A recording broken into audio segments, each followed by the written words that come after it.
The tone.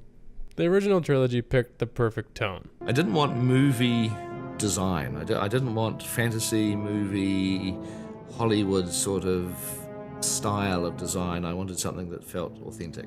I gave a little speech to the design crew very early on, where, and this is a little bit weird, but it was the only way I could really express myself. I said, look, we've been given the job of making the Lord of the Rings, but I want to, from this point on, I want to think that the Lord of the Rings is real, that it was actually history, that these events happened. Richard Taylor's philosophy was always ground this in reality, want gritty realism. We're making a historical film, we're not making a fantasy film. They wanted to make Middle-earth feel real, and they succeeded.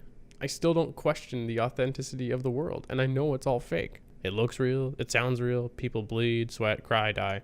The movie starts very dark, and as a result, the dramatic tension is easy to push because the consequences are generally realistic. This guy gets decapitated, letting you know that Frodo is not safe. Frodo gets stabbed, narrowly escapes, and almost dies.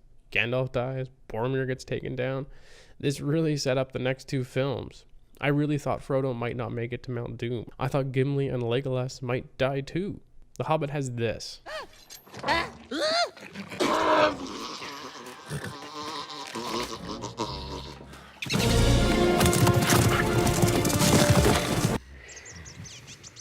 Let's take a look at the troll scene. An iconic moment from the book, and a scene I was really looking forward to. Would the trolls talk or grunt at each other like cavemen? Maybe they would use the black speech. That would be cool. That would make them even a bit menacing. Keep in mind, this guy was pretty menacing without speaking at all. These guys. Sorry. It was like watching the Three Stooges, the bad episode in Middle-earth. A world and plot I'm trying to take seriously, but suddenly it's invaded by some cartoon humor. There's even a bad joke about everything tastes like chicken. Come on. Let me back up here a bit, because this really bugs me. Philly and Killy tell Bilbo Daisy and Bungo are missing. how they didn't hear the trees being uprooted. I'll never understand. They see the firelight from the trolls' campsite and set off in a straight line. When they're close, one of the trolls lumbers past holding two ponies that Bilbo identifies as Minty. How the hell did the trolls sneak past them, steal the third and fourth ponies, and beat them back? Lazy writing. Anyways, the dwarves attack the trolls, for fun I guess. What the hell is Ori doing there? That's a slingshot.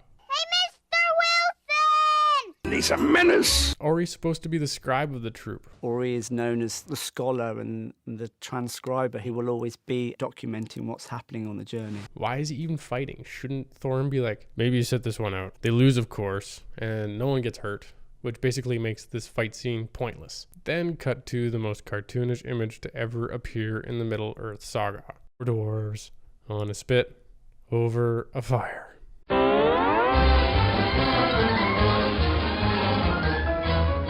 Few things wrong here. Why is their underwear still on?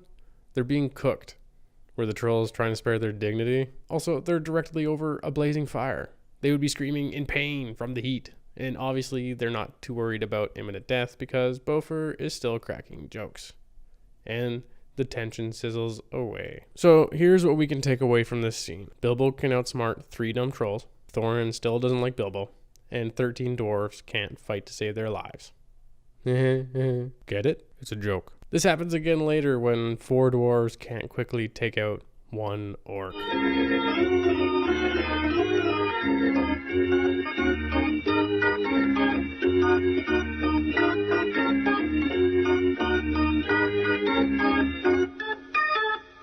Whereas in 2 Towers... A scout! Work, scout! Which means an orc pack is not far behind. Thanks, Thorin. You really don't need to explain. Which means an orc pack is not far behind. Got it. It's not far behind. Yeah. Work, scout! Still behind us? I just don't understand how these incidents...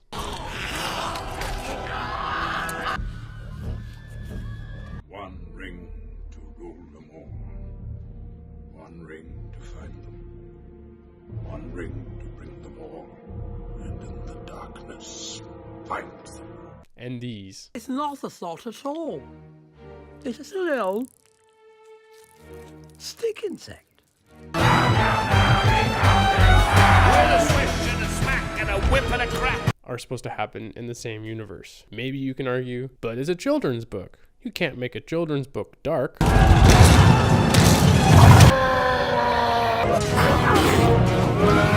It's a PG-13 rating, so keep the G humor out of it. Also, where's the blood?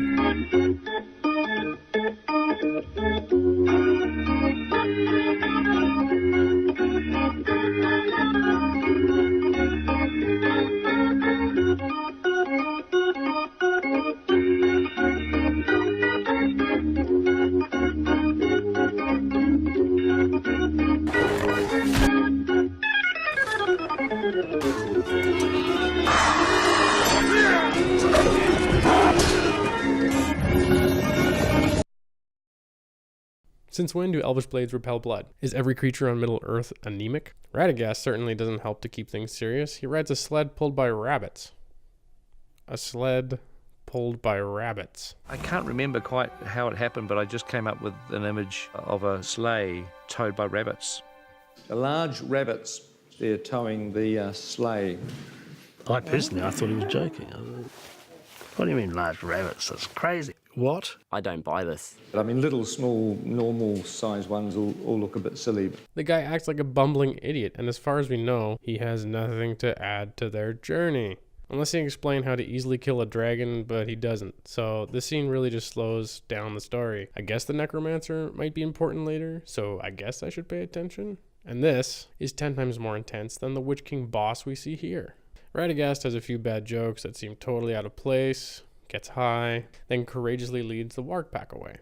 Why the dwarves don't stay in the woods and hide is beyond me, so they run out into the open where they're totally vulnerable. And Radagast, obviously a bit of a lightweight, forgets which direction to go and keeps going in circles. Then he disappears from the movie, having literally done nothing but introduce the presence of the necromancer and the ring wraiths, which doesn't change anything. Before the movie split, we would have seen where this went, but now it's just a dead end. Let's talk more about tension and how the light G-rated tone is killing it. I realize that in the book, no dwarves die in this part of the story, so it kind of kills off a big source of tension. If no one dies, then we don't know how dangerous the stakes are. But Jackson kind of took this a little too far. Let's count how many times one of our heroes should have died in a realistic world.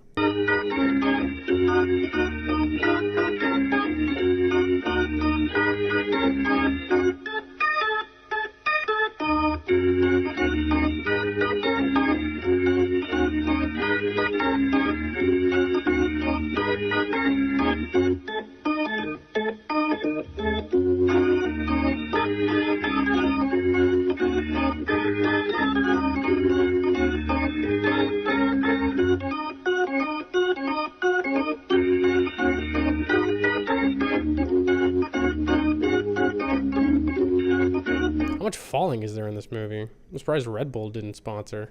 By the end of the movie, I thought it should have been renamed The Hobbit and the Invincible Band of Dwarves. I guess these guys got a game genie. It's hard to care for your characters when they seem to be protected from everything. Falling rocks, swords, physics. And the big one.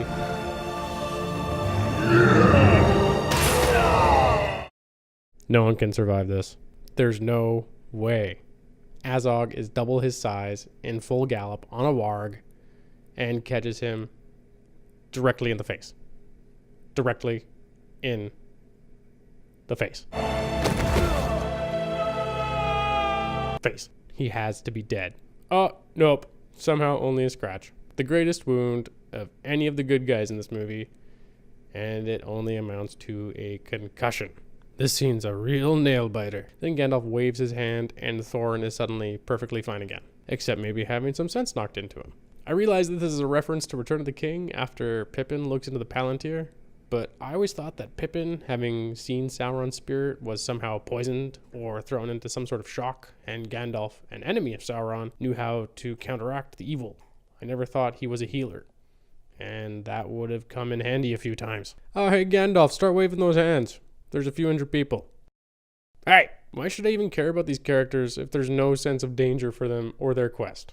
They themselves don't even seem to care. There'll be dozens of them out there. The lone lads are crawling with them. They strike in the wee small hours when everyone's asleep. Quick and quiet, no screams. Just lots of blood.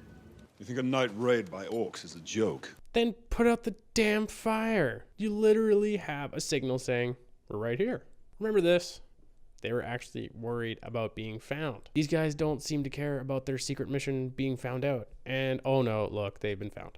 Now, I need to bring up the moment that I thought was the point of no return for this film. Hear that, lads? He says we'll blunt the knives. Blunt the knives, bend the forks. I am not against songs in these movies. Hell, even this song I thought was cool. It showed their deep respect for their lost kingdom. I think songs can be a great insight into the culture of whoever is singing, whether it's a drinking song, a mournful one, or a song that Aragorn has been preparing his entire life. All these songs feel like they belong. There's no orchestra backing up the hobbits here. The Rohirrim don't break into a choreographed dance behind Éowyn. This song seemed so out of place. First thing that bugged me was the film score backing them up. That's what Bilbo Baggins hates! To me, that's a form of breaking the fourth wall. Like if they looked into the lens and started singing to the camera. Second, it was shot like a music video. It was one step away from being a dance. It's almost like a music video, actually, this routine. God damn it.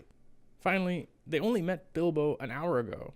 Where the hell did they find time to write a song about him and memorize it? Did they all sneak into the bathroom at once to write it and memorize the lyrics?